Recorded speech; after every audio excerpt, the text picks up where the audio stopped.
श्रीमन नारायण इंदिरा एकादशी का व्रत 21 सितंबर बुधवार को रखा जाएगा।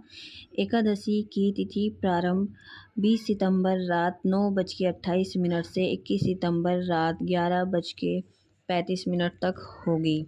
21 सितंबर 2022 सूर्य उदय सुबह 5:54 पर होगा। व्रत का पारण हमेशा शुभ समय पर करना चाहिए और 22 तारीख को सुबह व्रत का पारण 7:26 से लेकर 8:55 के बीच में अवश्य कर लें। ये कथा को शुरू करते हैं। भगवान ने अर्जुन को इंदिरा एकादशी के बारे में बताया।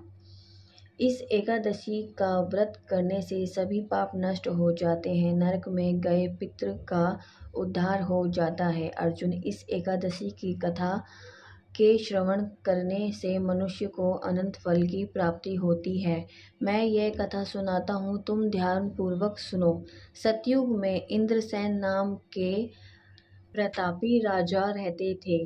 वह भगवान विष्णु के परम भक्तों में से एक थे।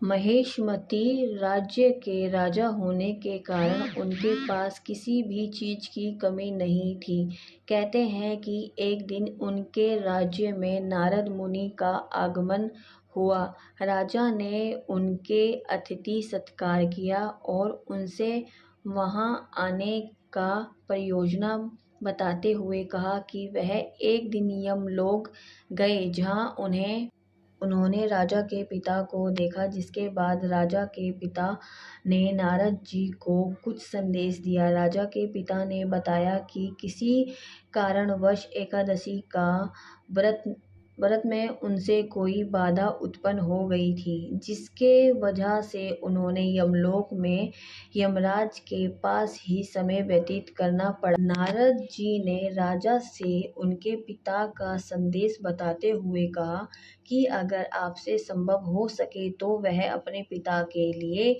इंदिरा एकादशी का व्रत करें, जिसके परिणाम स्वरूप उनके पिता यमलोक से मुक्ति पाकर स्वर्गलोक में स्थान पा सके। राजा इंद्रसेन ने अपने पिता का संदेश सुनकर विधि विधान से इंदिरा एकादशी का व्रत और पूजन किया। साथ ही अंत में इंदिरा एकादशी व्रत कथा का पाठ भी किया। नारद जी के बताई हुई विधि के अनुसार उन्होंने इंदिरा एकादशी का व्रत के दिन स्नान हर काम से निवृत्त होकर शालिग्राम भगवान को समक्ष अपने पितरों का श्राद्ध किया। उसके बाद ब्राह्मणों को आदर किया, पूर्वक भोजन करवाया, फिर उन्हें दक्षिणा देकर श्रद्धा पूर्वक विदा किया। इसके बाद बचे हुए भोजन को गाय को खिलाया। इसके बाद धूप दीपक से भगवान विष्णु की पूजा की। इसके बाद रात्रि में जागरण करके अगले दिन सुबह दान करके का पारण किया। नारद जी के कथा अनुसार राजा ने ऐसा ही किया, जिसके बाद राजा के पिता स्वर्गलोक में स्थान प्राप्त कर सके। इस व्रत को करने से सभी मनुष्य के पाप नष्ट हो जाते हैं और पितरों को मोक्ष की प्राप्ति होती है। आपको ये कथा कैसी लगी ज़रूर बताइएगा। जय श्री कृष्णा।